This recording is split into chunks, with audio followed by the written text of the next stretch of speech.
Bonjour à tous et bienvenue à vous au grand rendez-vous européen CNews Les Échos. Bonjour Éric Zemmour. Bonjour. Président de Reconquête, c'est votre grand rendez-vous ce dimanche, au moment où les bombardements sont intenses sur Gaza, où la situation est explosive au Proche-Orient, où les manifestations dites pro-palestiniennes se multiplient, au moment aussi où la réalité est inflammable en France avec une menace terroriste islamiste prégnante. Vous affirmez, Éric Zemmour, que la guerre de civilisation est déjà là, sur notre sol. On vous demandera par quoi cela se manifeste. Et est-ce à dire que Huntington avait définitivement raison sur Fukuyama et son monde pacifié? Et plus largement, si c'est une guerre de civilisation, ne donne-t-on pas ainsi raison à Erdogan qui pointe de son côté la responsabilité de l'Occident dans les massacres de Gaza?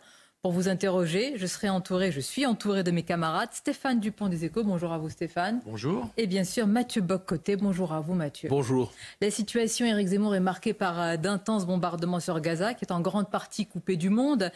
Clairement, la guerre a franchi un nouveau cap. Vous allez vous rendre ce soir en Israël. Est-ce qu'il faut demander, comme l'a voté l'ONU, une trêve humanitaire, comme l'a dit également le président Emmanuel Macron, pour protéger les civils dans la bande de Gaza, comme le veut aussi l'Union européenne qui parle de pause? Cette trêve, pour vous, est-elle nécessaire et urgente? D'abord, vous l'avez dit, je me rends dès ce soir en Israël pour d'abord manifester la solidarité du peuple français avec les Israéliens, avec ce peuple qui a été éploré, et aussi pour montrer ma solidarité avec un peuple qui se défend contre la barbarie islamiste et qui se défend fermement et rudement, car c'est sans doute la seule solution dans ce cas de figure actuel. C'est pour ça qu'on va en parler. Je voulais dire d'ailleurs que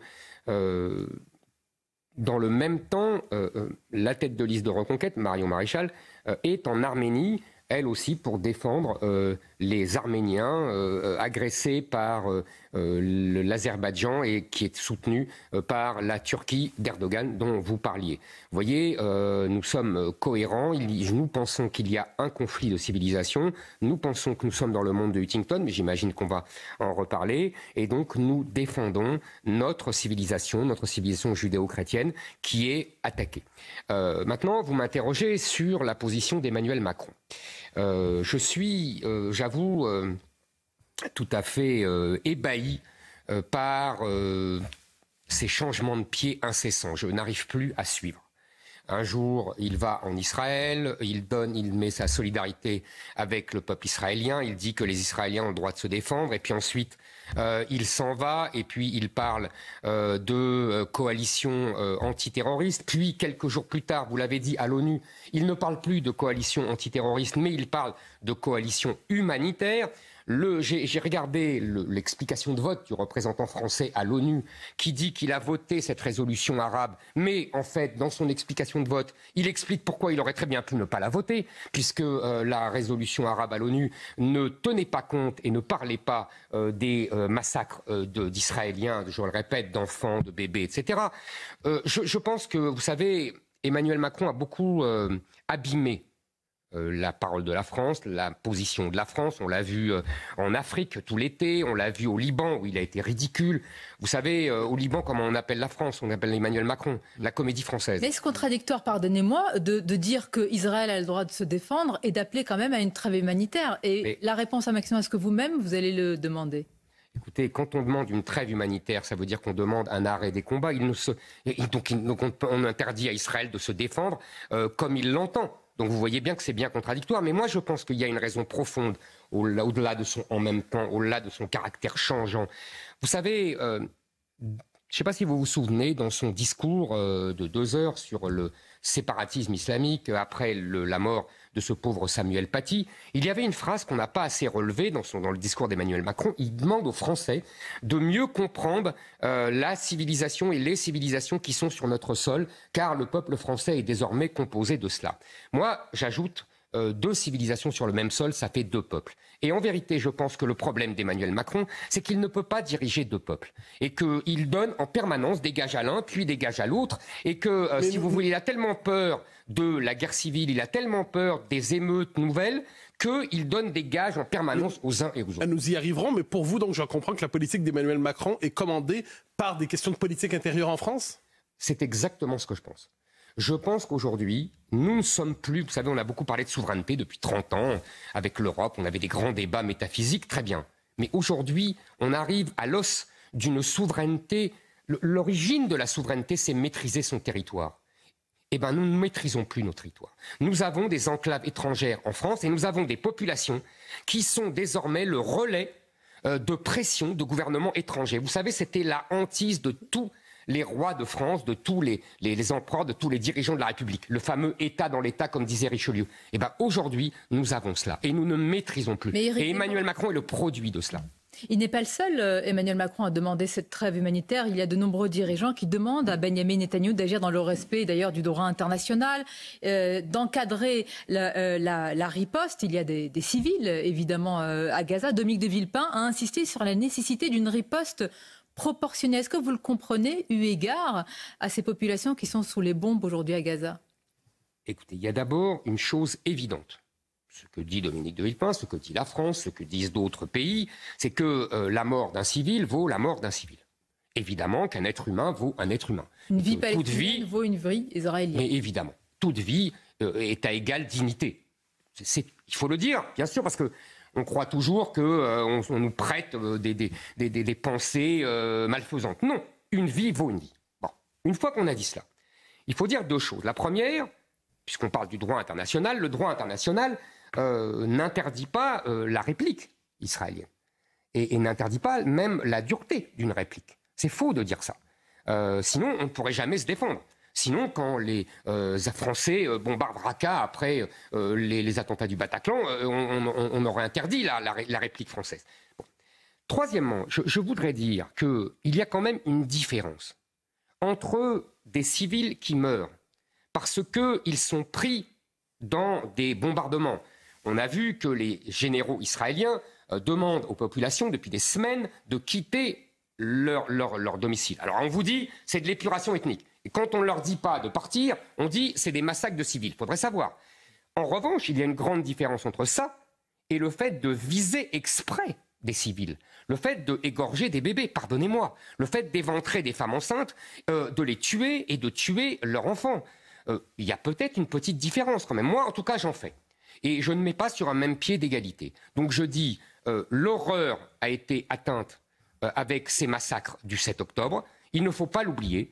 Et Israël a le droit de se défendre. Donc non, je ne suis pas d'accord avec la trêve humanitaire, puisque vous m'interrogez là-dessus, et que j'essaye de répondre à vos questions et de le plus sur la riposte proportionnée, là, qu'est-ce que vous répondez à Dominique de Villepin? Ça ne veut rien dire, une riposte proportionnée. Pardonnez-moi, ça ne veut rien dire. L'important pour Israël est de rétablir son rapport de force. Quel que soit quel que soit le prix. Quel que soit le prix. Je pense que, vous savez, je pense que le Hamas a fait exprès. Je veux dire, certainement. Le Hamas a fait exprès. Avec beaucoup d'objectifs. Exactement. Alors, on verra plus tard quels étaient véritablement les objectifs. Peut-être voulait-il attirer l'armée israélienne dans un piège avec tous les souterrains, les tunnels, etc., qui les attendent. Sans doute cela. Mais en tout cas, ils ont fait exprès. Ils ont porté la barbarie à un niveau jamais atteint depuis la Seconde Guerre mondiale. En vérité, on se croirait dans l'offensive allemande en Russie. Je pense qu'il n'y a pas eu pire depuis, ou au Radour-sur-Glane. Il n'y a jamais eu pire depuis lors. Et donc, ils ont fait exprès. Donc, je crois que là, il y a un prix à payer. Il faut éradiquer le Hamas. Ça ne veut pas dire éradiquer les Palestiniens, je précise. Mais alors, justement... mais ça revient un peu au même, non? Attendez, je vais répondre. Pas les deux en même temps. Éradiquer le Hamas, toute guerre, pour qu'elle ne soit pas un pur carnage, implique des objectifs de guerre.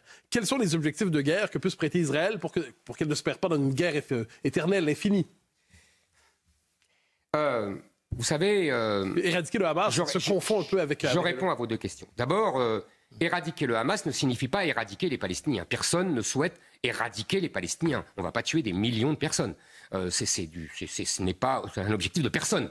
Il n'y a que Al Jazeera qui prétend cela. Bon, ça c'est une chose. Deuxièmement, un objectif de guerre, je vous dis, je pense que c'est d'abord rétablir un rapport de force. Je pense que c'est essentiel dans la région et d'ailleurs dans toute l'histoire de l'humanité. Malheureusement, l'humanité, et c'est le rapport de force entre les différents pays, entre les différentes cultures, etc.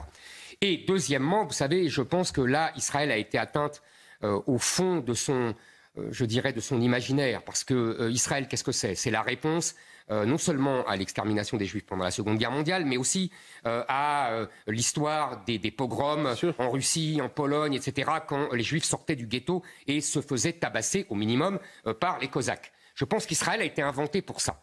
Et là, on voit bien qu'ils ont revécu ce genre de pogroms et de massacres, etc. Donc il y a un besoin, évidemment, de montrer qu'on est sorti de cela. Mais vous avez raison, ça ne veut pas dire que ça règle la question.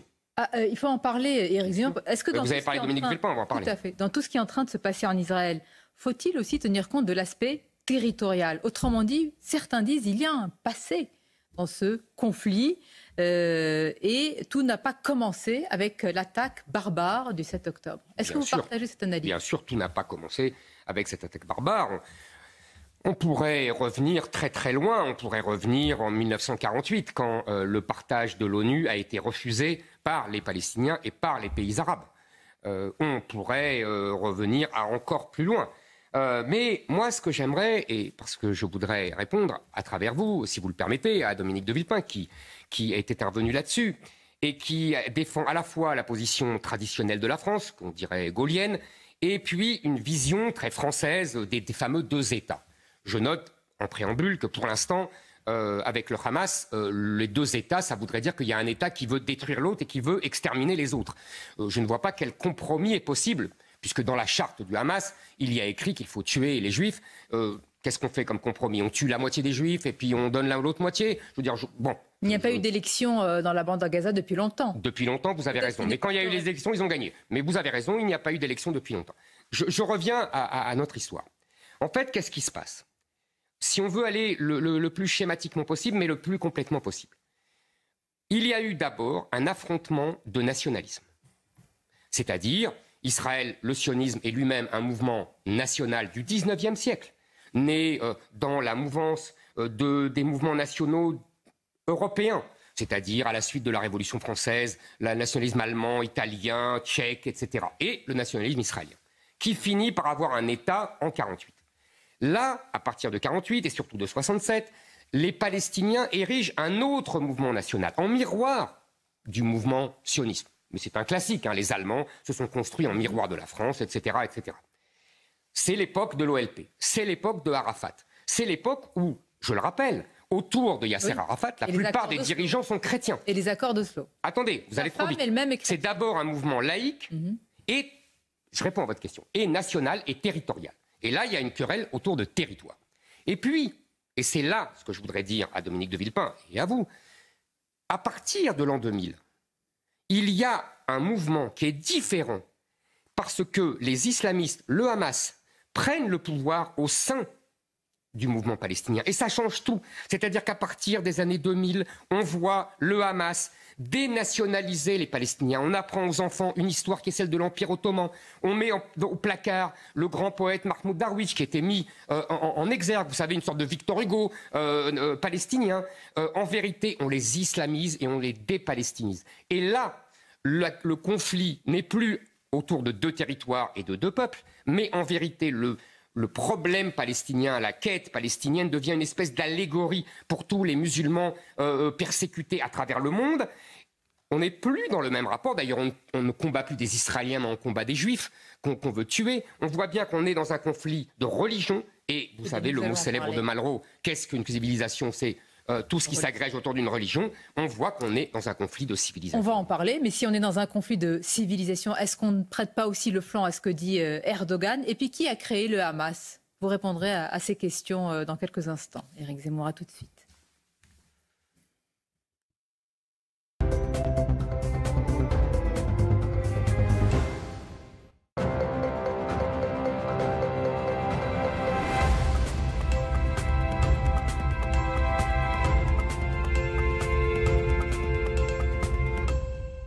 Zemmour, le président turc Erdogan dit que le Hamas est un groupe de libération. La Turquie, je le rappelle, qui fait partie de l'OTAN, il affirme que l'Occident est responsable des massacres du 7 octobre. Le Premier ministre israélien affirme que c'est la civilisation contre la barbarie, la lumière contre le ténèbre, le bien contre le mal. Est-ce qu'on est tous entraînés dans cette guerre de civilisation? D'abord, je voudrais dire que, je fais un petit clin d'œil à Mathieu Bocoté qui la cite presque autant que moi, la fameuse phrase de Julien Freund qui dit « Ce n'est pas vous qui déterminez l'adversaire, mais c'est l'adversaire, c'est l'ennemi qui vous détermine ». C'est la réponse, la première réponse à votre question. On voit bien aujourd'hui qu'il y a du côté des pays et des populations surtout, parce que les gouvernements suivent vaille que vaille leur peuple là, dans cette histoire, un mouvement qui est enclenché d'un affrontement de civilisation. C'est comme ça que les peuples vivent. Et d'ailleurs, ils le vivent dans les peuples musulmans, mais aussi en France. Vous avez vu ce sondage qui dit que 72% des Français craignent que ce qui se passe en Israël se passe chez nous. Ils ont tout compris, les Français. Ça me permet de revenir à notre histoire, mais je vais venir à votre histoire des deux États et à la réponse à Dominique de Villepin et à la politique de la France. Qu'est-ce qu'on doit faire là-dedans? Est-ce qu'il doit y avoir une issue? Quelle issue? Etc. La France, longtemps, a suivi la politique gaullienne, mise en musique dès les années 60 par le général de Gaulle. Quelle est-elle? Il faut bien comprendre que le général de Gaulle a une stratégie de fond qui est comment la France peut-elle retrouver un statut de grande puissance, un rôle mondial, alors qu'il n'a plus la taille, la population, etc., des super grands à l'époque, les États-Unis et la Russie. Et aujourd'hui, les États-Unis et la Chine. Et le général de Gaulle trouve une solution qui est la France va devenir le protecteur des petites nations. Le protecteur du Québec, le protecteur du Mexique, Mano en la Mano, le protecteur du Cambodge, le discours de Phnom Penh en 67, le protecteur d'Israël. Il dit à Ben Gurion, mon ami, mon allié. Et puis en 67, quand il voit qu'Israël devient l'allié privilégié des États-Unis et qu'il devient très puissant, le protecteur des Palestiniens. Il faut bien avoir en tête cela pour comprendre l'origine de tout ce qu'on nous dit aujourd'hui. Donc, la France, protecteur des petites nations. D'où la position française de Mitterrand, puis de Giscard d'Estaing, puis de Mitterrand, sur la solution des deux États et l'émergence d'un État-nation palestinien. Venons-y aux deux États. Alors, mais c'est très important que je vous explique ça, parce que la situation a changé. Moi, vous savez, je suis gaulliste. J'étais contre l'intervention en Irak, j'étais contre l'intervention en Libye. Je ne suis pas occidentaliste au sens où je pense que l'Occident doit imposer ses normes. Non, mais je précise, parce que c'est important. Vous n'y croyez plus aujourd'hui à la solution? Non, je n'y crois plus, mais je n'y crois plus depuis longtemps. Et je vous ai expliqué pourquoi, mais je vais répéter. Donc je pense que la situation a changé. Je vous ai expliqué pourquoi. Je pense qu'aujourd'hui, nous n'avons plus affaire à un mouvement national dont l'imaginaire serait branché sur le 19e siècle, mais au contraire, un mouvement islamique qui est en plein dans la guerre de religion, dans la guerre de religion et donc la guerre de civilisation. La charte du Hamas, c'est le Coran et notre constitution, le djihad et notre chemin. C'est important de comprendre ça. Je pense que le général de Gaulle aurait changé de stratégie. Ce n'est pas un dogme, le gaullisme. C'est une capacité d'adaptation. Et pour l'intérêt et la grandeur de la France. Zemmour, si on est dans une guerre de civilisation, comme vous le dites, qui est en face? Vous mettez tout le monde arabo-musulman, vous mettez tout le monde arabo-musulman, vous mettez la Turquie, vous mettez aussi l'Inde, vous mettez aussi la Russie? Ah, alors attendez, pas du tout. Pas du tout. Je pense qu'il y a, si vous voulez, un double affrontement. Je pense que nous sommes dans le monde de Huntington. Que dit Huntington? Il nous dit il y a des civilisations. Il y a l'Occident, il y a l'Orient lui-même partagé entre la civilisation islamique et la civilisation chinoise, pour parler très vite. Il y a la Russie orthodoxe, etc. Et il nous dit, il y a d'un côté la civilisation chinoise qui prend sa revanche, les fameux siècles de l'humiliation, sur l'Occident, mais par les moyens de l'Occident, c'est-à-dire... Pardonnez-moi, vous dites Occident. Dans votre esprit, Occident, c'est Europe ou c'est Europe plus États-Unis? Voilà une très bonne question. L'Occident, c'est la civilisation occidentale, c'est-à-dire la civilisation judéo-chrétienne et grecque et romaine. Donc, c'est l'Europe et les États-Unis. Maintenant, je vous vois venir, et vous avez raison, et Israël, absolument. Vous avez raison de dire il faut quand même ne pas se soumettre aux États-Unis. Mais ce n'est pas parce qu'on est de la même civilisation qu'on doit absolument se soumettre au patron, puisque aujourd'hui, on voit bien que le patron, la grande puissance de la civilisation occidentale, c'est les États-Unis. Je reconnais que ça demande de la subtilité, mais ça demande aussi qu'on soit conscient que par rapport au monde du général de Gaulle, Bien. le monde Mais a changé. Le monde d'aujourd'hui, attendez, pardonnez-moi, guerre de civilisation, je repose ma question contre qui? Oui, pardon. Est-ce que face, j'allais dire, dans le camp des ennemis, si je puis dire, puisqu'il y a une guerre de civilisation, vous mettez aujourd'hui tous ces pays, dont la Turquie, Pas du tout. dont le Maghreb, dont une partie de l'Afrique, ce que je disais, c'est qu'il y a des grands blocs civilisationnels. Il y a, donc je disais, le bloc chinois qui veut prendre sa revanche, mais par des moyens économiques, un jour peut-être par des moyens militaires, mais c'est une autre affaire. Et puis, il y a la civilisation arabo-musulmane, qui, on voit bien, nous désigne comme son adversaire, mais qui désigne beaucoup d'autres comme son adversaire. Partout où il y a des communautés musulmanes importantes, il y a des affrontements. Il y a des affrontements en Inde, entre les musulmans et les hindous. Il y a des affrontements en Chine. Il y a des affrontements en Russie. Il y a des affrontements en Afrique entre les musulmans et les chrétiens. Et il y a en Europe, vous l'avez vu enfin aujourd'hui, des manifestations dans toute l'Europe, pas seulement en France, où on soutient les Palestiniens et on soutient le Hamas. Je n'ai pas vu. Attendez. C'est la même chose pour vous, soutenir les Palestiniens, c'est soutenir l'égalité. Attendez. Théoriquement, ça pourrait ne pas être la même chose. C'est-à-dire qu'on pourrait dire, je condamne les exactions, la barbarie du Hamas, mais je soutiens le peuple palestinien, etc. On pourrait l'imaginer. C'est ce que disent beaucoup de Français d'origine musulmane. Ah bon? Vous avez vu une manifestation, cher monsieur, criant vraiment à mort le Hamas et ils n'ont pas not in my name, comme on dit en anglais, pas en mon nom. Vous savez, je vais vous raconter une petite anecdote. Dans les années 70, il y avait les Brigades Rouges. Les Brigades Rouges étaient un groupe terroriste qui tuait indistinctement en Italie, qui étaient des communistes. Le Parti communiste italien a fait une grande manifestation pour dire « ce n'est pas nous, pas en mon nom ». Est-ce que vous avez vu les communautés musulmanes en Europe faire une grande manifestation le 8 octobre pour dire « pas en mon nom ». Non, j'en ai pas vu. Sur CNews et Europe 1, Michel Onfray, qui lui aussi parle de guerre de civilisation, et depuis très longtemps, il faut lui reconnaître, a affirmé, je cite, que nous sommes islamophiles à l'intérieur de notre pays et en France, et islamophobes, dit-il, à l'extérieur sur le plan de notre politique étrangère. Que répondez-vous à cela? Que je comprends pas. L'Irak, la Libye, vous avez vous-même cité des errements, semble-t-il, puisque vous n'êtes pas d'accord de la politique étrangère. On n'est pas islamophobe à l'extérieur, pas du tout. On a voulu. Qu'a dit Michel Onfray. Oui, mais je ne suis pas d'accord avec lui. J'ai compris, mais je ne suis pas d'accord. Je ne suis pas d'accord. Je pense que les interventions en Irak, d'ailleurs, on n'est pas intervenu en Irak, je le rappelle, puisque Jacques Chirac a refusé. Il parle de l'Occident, non, mais d'accord. Mais la France n'est pas intervenue. En Libye, j'ai dit que j'étais contre. J'étais contre et l'Irak et la Libye. Je pense que c'est une erreur. Mais on n'a pas fait. Sarkozy n'a pas mené cette intervention en raison d'une islamophobie. Non, je ne suis pas d'accord. Il a mené ça au nom des droits de l'homme pour que la France soit le porte-drapeau des droits de l'homme. J'étais contre. Je pense que c'est une opération néocoloniale. Toutes les guerres pour le bien ont été positives? Mais je vous dis, je suis contre les guerres pour le bien. Je suis contre les guerres pour les droits de l'homme. Je suis contre, pour moi, ce sont des expéditions néocoloniales. Je l'ai dit, c'est en ce sens-là où je ne si vous voulez, un mot. Je ne suis pas occidentaliste au sens où Dominique de Villepin l'emploie, au sens où George Bush Jr. l'employait, c'est-à-dire l'Occident qui veut imposer ses normes partout dans une logique néocoloniale. En revanche, je veux simplement que l'Occident vive et survive. Et aujourd'hui, il est en danger de mort. Il est en danger de mort à cause d'une islamisation croissante de tous nos pays. C'est tout ce que je dis. Sonia Mabrouk, vous posez une question, je me permets de la reprendre. Je vous en prie. Vous dites « l'ennemi nous désigne ». Vous citez Freud. Absolument. Qui est l'ennemi? Et bon, le Hamas, vous me direz, Erdogan, l'islamisme, l'islam, il faut quand même préciser, parce que ces quatre termes ne sont pas interchangeables. Qui est l'ennemi qui nous désigne? La civilisation islamique. C'est vaste, ça fait beaucoup de monde. Ça fait beaucoup de monde, mais c'est ça qui est grave.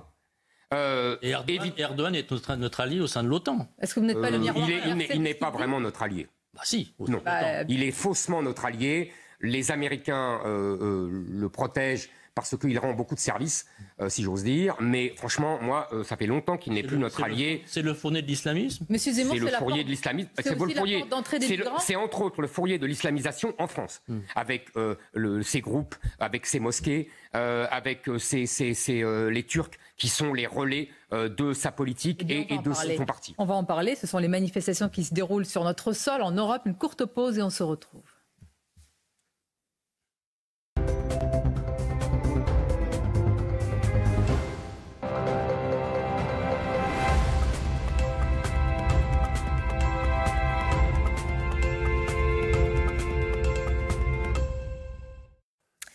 La suite du grand rendez-vous avec Mathieu Bock-Côté, Stéphane Dupont et notre invité ce dimanche, Éric Zemmour. Éric Zemmour, Benyamin Netanyahou a récemment dit que c'est un combat du peuple contre les ténèbres. Il dit peuple de la lumière contre peuple des ténèbres. Et puis beaucoup s'interrogent aussi sur, attention à nos mots, mais comment le Hamas a été créé. Y a-t-il, selon vous, une responsabilité indirecte, et j'insiste sur le mot indirect, d'Israël et du Premier ministre Benyamin Netanyahou? Je ne sais pas si c'est Benyamin Netanyahou. Ce que je sais, c'est factuel et c'est prouvé historiquement, c'est que au départ de la création du Hamas, c'est-à-dire un mouvement islamiste en Palestine, les Israéliens n'ont pas vu d'un mauvais œil cette création, puisque ça permettait une rivalité avec leur adversaire de l'époque, qui était l'OLP. Vieille technique, on dit même qu'ils l'auraient financé, c'est possible, j'en en sais rien, mais c'est très possible. Vous savez, c'est la vieille technique des Anglais pendant 1000 ans, diviser pour régner. Ils ont fait ça partout. Ils ont fait ça en Europe, ils ont fait ça en Inde, ils ont fait ça dans le monde entier. Et les Israéliens ont appliqué ces méthodes vieilles comme le monde et que les Anglais ont porté à une espèce d'art suprême. Donc oui, évidemment, mais vous savez, c'est ça l'histoire. Est-ce que plus largement, l'Occident s'est accommodé de cette présence du Hamas dans la bande de Gaza?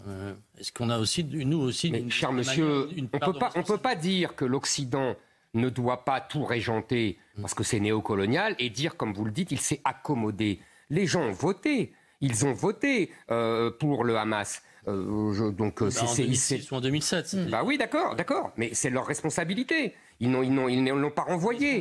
Ils ne l'ont pas chassé. Des millions de gens auraient pu chasser les quelques milliers de responsables et de dirigeants. Ils ne l'ont pas fait. Vous savez, les peuples sont responsables de leur destin quand même. Alors, retour en Europe un instant, vous avez vu ces derniers jours des manifestations nombreuses, à Londres notamment, manifestations plusieurs dizaines de milliers de personnes, quelquefois en France, manifestations interdites, cela dit. Et ça me permet de faire écho avec une déclaration récente d'Alain Juppé qui disait il y a quelques jours est-ce que l'islam est compatible avec le monde occidental? Je ne peux que l'espérer, mais je n'en suis plus certain aujourd'hui. Est-ce que pour vous, il y a une forme de ces manifestations et cette déclaration se croisent d'une certaine manière? Vous avez tout à fait raison. J'ai longtemps affronté Alain Juppé depuis 30 ans. Vous savez, je le connais depuis 30 ans et on s'est longtemps affronté là-dessus en particulier. Donc, je pourrais ironiser facilement sur ses états d'âme et le sentiment qu'il a de s'être trompé. Mais je vais vous dire, je ne le ferai pas. Je ne le ferai pas parce que l'heure est grave, l'heure est trop grave pour ça. Et après tout, soyons honnêtes. Ce qu'a dit Alain Juppé hier et ce que dit aujourd'hui, c'est le sentiment de millions de Français qui ont cru naïvement que, en vérité, l'islam n'était qu'une religion comme une autre, que c'était le christianisme des Arabes et qu'on pourrait s'accommoder, qu'on pourrait s'entendre et qu'il n'y avait pas de problème, etc. Et après tout, c'est le penchant de l'espèce humaine et je dirais même c'est le penchant français d'être universaliste, d'être bon, d'être ouvert vers l'autre. Maintenant, le problème avec Alain Juppé, c'est que c'est un responsable politique. C'est un homme qui a été Premier ministre, qui aspirait à être président de la République et qui continue à mener la politique de l'autruche. Parce qu'il dit, dans votre phrase, il dit « mais j'espère que c'est comme ça et je veux croire que c'est comme ça ». Non. En vérité, moi, je voudrais répondre à Alain Juppé. Il dit « les musulmans doivent nous dire que leur religion est compatible avec la France et avec la République ». C'est là que je ne suis plus d'accord. Je voudrais dire à Alain Juppé une chose simple. D'abord, je continue de penser, et apparemment, il commence à me donner raison, que l'islam n'est pas compatible avec la France. Pour des raisons simples, je pourrais aller très très vite. La France ou la République? La République et la France. La France, c'est liberté, égalité, fraternité. L'islam, c'est soumission, inégalité, soumission à Dieu, inégalité entre les hommes et les femmes, entre les musulmans et les infidèles, et fraternité dans la Oumma, c'est-à-dire les musulmans sont des frères, mais pas les infidèles. Et les infidèles, c'est nous. Là, pour vous, tout musulman est un islamiste. Non, pour moi, tout musulman est un musulman. Non mais pardonnez-moi. Attendez, j'ai pas fini ma démonstration. Si c'est pas compatible avec la République, qu'est-ce qu'on fait des musulmans qui sont en France? Je vais y répondre. Bah, dites-nous. Très bien. Donc, quand on accepte ce diagnostic-là, parce que c'est ça qu'on me refusait.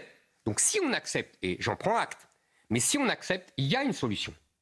C'est à l'État de dire ce que peuvent les musulmans et ce que ne peuvent pas les musulmans. En gros, si vous voulez, moi, je pense que chaque musulman peut très bien prendre de la distance vis-à-vis de sa religion telle qu'elle a toujours été pratiquée dans le monde arabe.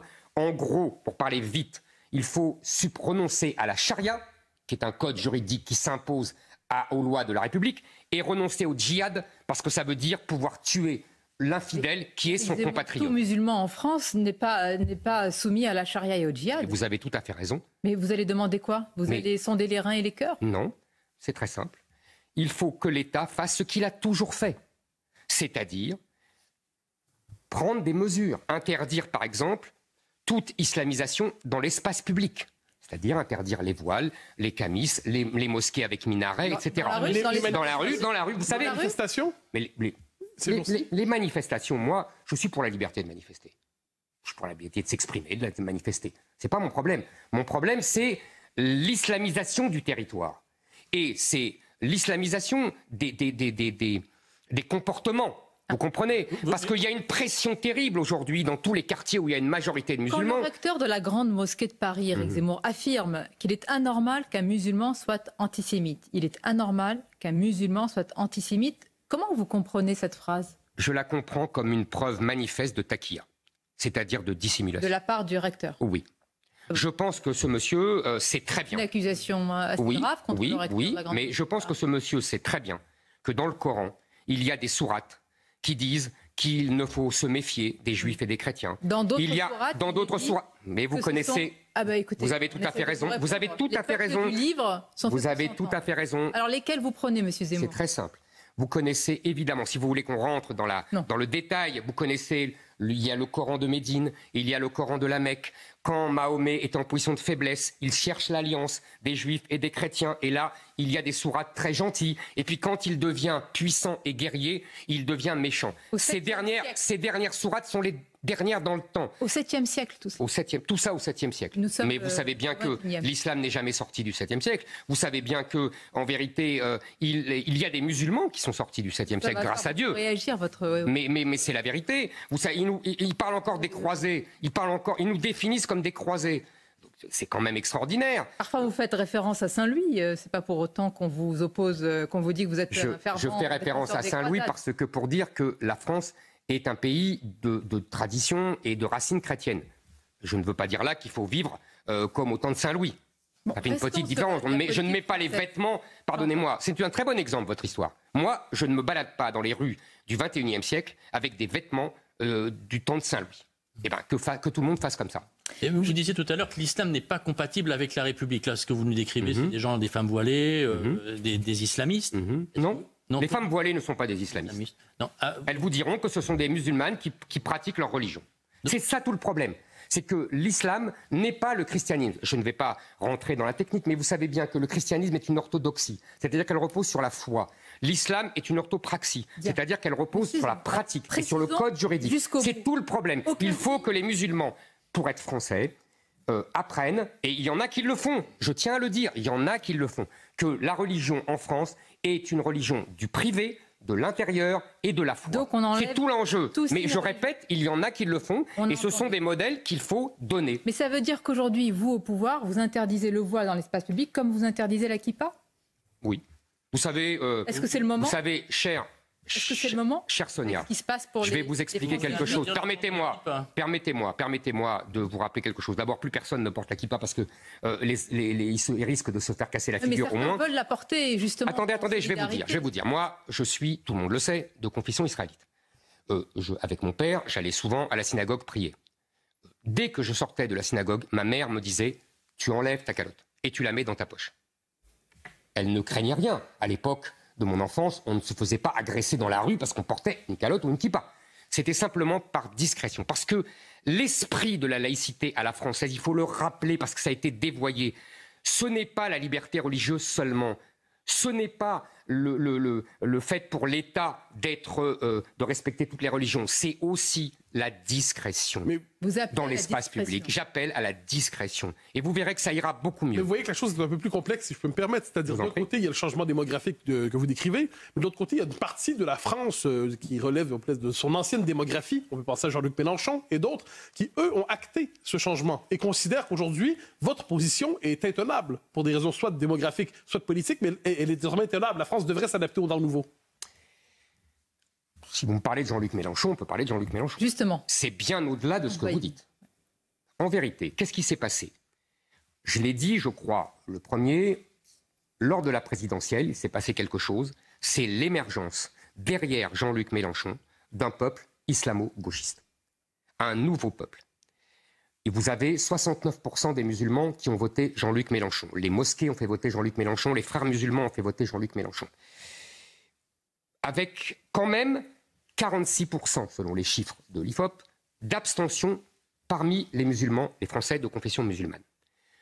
Tout l'enjeu de Jean-Luc Mélenchon est désormais de faire voter ces 46% et tous ceux qui arrivent, c'est-à-dire les gens qui seront naturalisés, 120 000 par an, les gens qui vont naître, qui ont 12 ans, 13 ans, 14 ans et qui auront 18 ans en 2027, encore quelques centaines de milliers, pour qu'il assure au minimum sa présence au second tour et voir sa victoire. Moi, je pense que la séquence que nous venons de vivre a permis à Jean-Luc Mélenchon d'assurer sa présence au second tour de 2027. C'est acquis pour moi. C'est son seul objectif électoral. Bien sûr. Autrement dit, même si c'est plus qu'électoral. Pardonnez-moi. Si tout le monde le condamne en ce moment, pour vous, c'est la bonne politique. Justement parce que tout le monde le condamne. Justement parce que les médias le condamnent, justement parce que la classe politique le condamne, il a gagné son ticket pour le second tour. Et je voudrais dire que ce n'est pas seulement électoral. C'est d'abord électoral.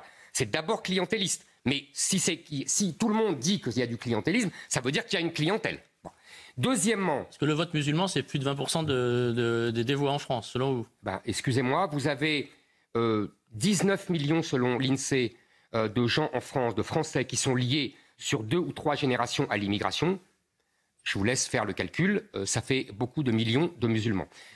Je continue, parce que c'est important. Vous m'avez répondu, c'est seulement électoral. Non, ce n'est pas seulement électoral. C'est d'abord électoral, mais c'est aussi presque, j'allais dire, philosophique. On a beaucoup jasé sur le tweet de Jean-Luc Mélenchon, disant, sur une photo d'une manifestation, criant Allah Akbar. Je le répète quand même, Dieu est le plus grand. Voici la France. Pendant ce temps, Mme Braun-Pivet-Camp à Tel Aviv pour encourager le massacre, pas au nom du peuple français. Merci. Tout le monde s'est accroché à ce... Madame Braun-Pivet, Campé, etc. Moi, c'est pas ça qui m'a choqué. Vous, c'est le voilà la France? Bien sûr. Il dit, voilà la France. Pour lui, la France, c'est ce peuple islamo-gauchiste qui a voté pour lui. Il l'a dit dès après la présidentielle, on ne l'a pas remarqué, je crois avoir été encore une fois le seul à le remarquer. Il a dit, mon électorat, c'est le tiers-État. Référence à la Révolution française, mais référence très révélatrice. Le tiers-État, qu'est-ce que c'est? C'est le peuple français, mis à part les aristocrates, l'Église et le roi.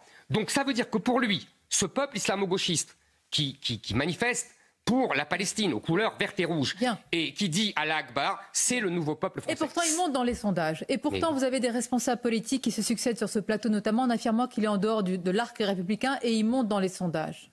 Alors, premièrement, je voudrais dire que quand Mme Borne le met en dehors du champ républicain, la politique migratoire de Mme Borne prépare la victoire de Jean-Luc Mélenchon. Il faudrait qu'elle se règle là-dessus. Elle ne peut pas faire l'un et l'autre. Deuxièmement, j'ai été le premier et longtemps le seul. J'ai débattu avec Jean-Luc Mélenchon dès septembre 2021, à désigner Jean-Luc Mélenchon comme l'adversaire parce que je voyais venir cette émergence d'un peuple islamo-gauchiste. Et j'ai sonné le tocsin pour rassembler les droites, pour m'opposer à ce peuple islamo-gauchiste. Qu'est-ce qu'on m'a répondu? Madame Le Pen m'a répondu « Je ne suis pas de droite et je déteste l'alliance avec les droites. Moi, je veux parler à la gauche patriote. » Donc ça veut dire qu'elle voulait à la limite parler à M. Mélenchon, puisque M. Mélenchon avait voté non au référendum de 2005.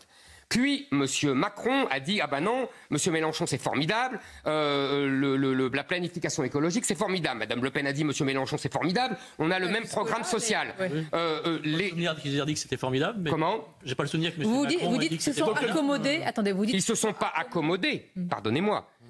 Ils ont fait la danse du ventre de M. Mélenchon. Et Mme Le Pen et le LR ont refusé l'union des droites que je proposais pour m'opposer à cette gauche. Parce que je voudrais préciser une dernière chose. Il faut bien comprendre que ce n'est pas seulement l'extrême gauche, comme on veut le faire croire.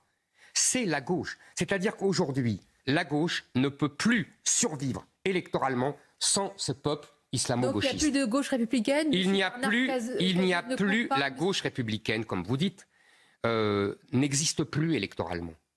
Monsieur Roussel, Monsieur Ruffin, tous ces gens, comment sont-ils élus? Comment sont-ils élus sans la NUPES? Comment sont-ils élus? Comment les municipalités communistes qui survivent survivent sans faire ami-ami avec les mosquées dans leur banlieue? Qu'ils me disent comment ça se passe.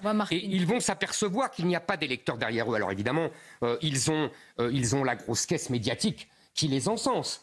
Mais les électeurs, ça j'aimerais bien poser le problème. On va en parler justement, puisque vous prenez encore l'union des droites.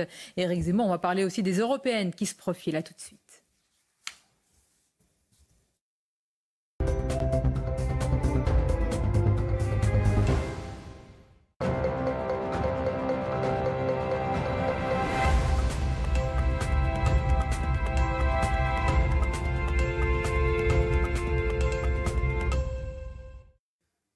On va parler, Éric Zemmour, des européennes. Encore un mot sur le paysage politique et électoral que vous venez de dessiner. Est-ce à dire que pour vous, le second tour qui se dessine, les seules alternatives, c'est Jean-Luc Mélenchon, Marine Le Pen? Et ce que j'entrevois, c'est que vous auriez préféré Jean-Luc Mélenchon face à vous-même, si vous vous présentez. Ça nous mènerait trop loin, mais je vais essayer d'aller vite. Je ne pense pas qu'il y aura un second tour entre Marine Le Pen et Jean-Luc Mélenchon.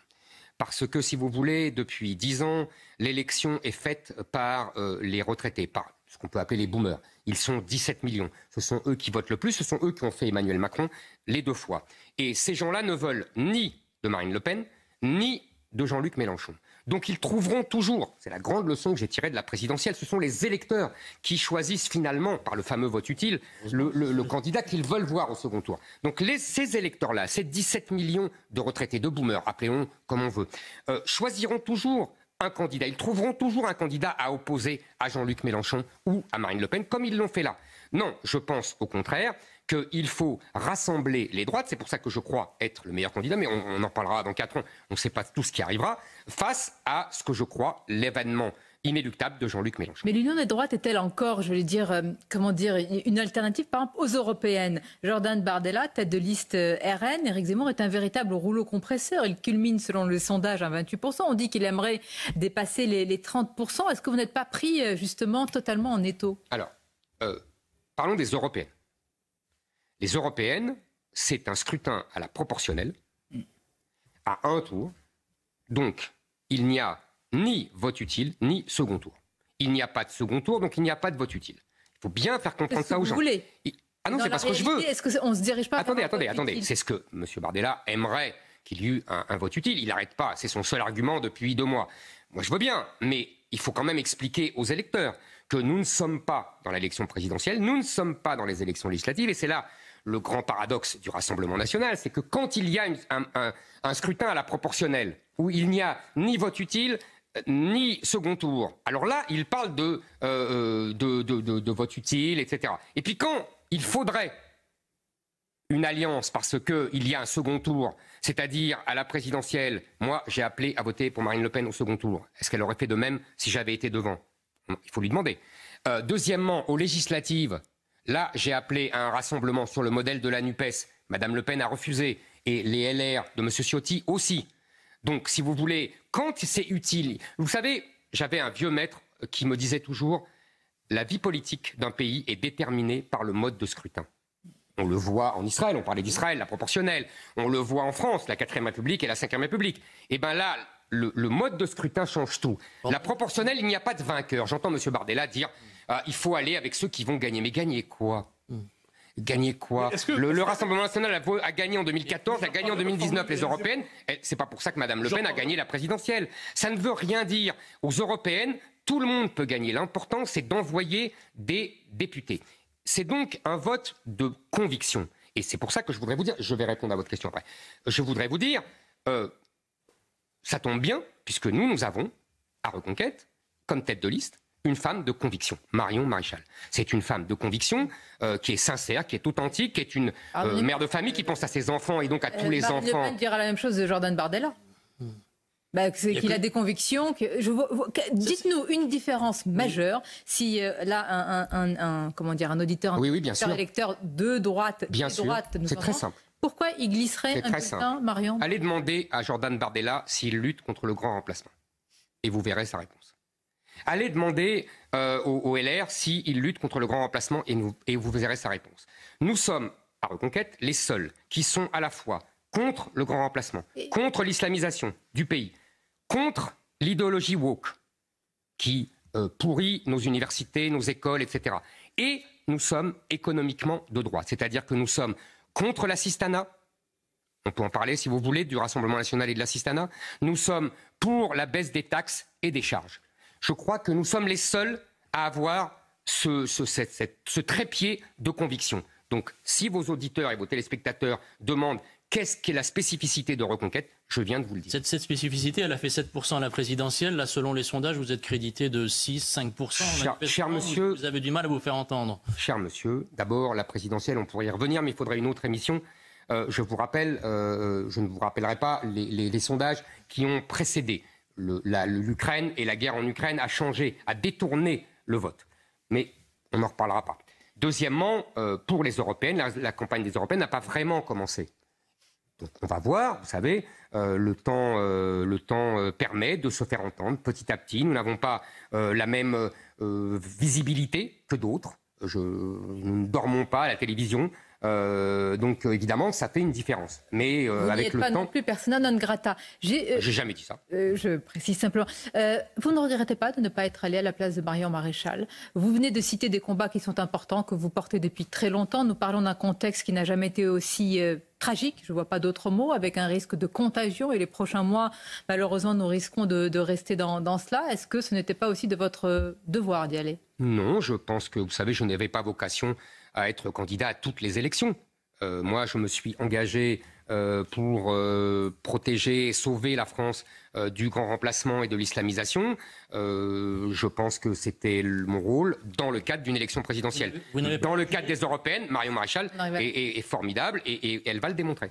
Alors, pendant ces derniers mois, en fait, depuis 2 ans environ, on nous a dit le thème central, c'est pouvoir d'achat, retraite, ainsi de suite. Est-ce que vous n'avez pas finalement l'impression que les thèmes qui vous portent seront ceux des prochaines années? Et de ce point de vue, est-ce que vous annoncez déjà votre candidature pour 2027? Je n'annonce rien du tout. À 4 ans, ça serait ridicule. En revanche, ce que je peux dire, c'est qu'une fois, effectivement, la parenthèse fermée, c'est-à-dire qu'on a voulu, entre certains candidats et les médias, imposer le thème du pouvoir d'achat. Je veux dire, non pas que c'est un faux thème, non pas que les gens n'aient pas de problème de pouvoir d'achat, évidemment, mais on a voulu le mettre en opposition avec le destin de la France. C'est ce que j'ai essayé, seul, pendant la présidentielle, d'expliquer, qu'il y avait évidemment des problèmes économiques et sociaux qu'il fallait régler, mais que ce n'était pas de l'ordre du destin de la France. Et bien, simplement, vous savez, la réalité se rappelle à tous.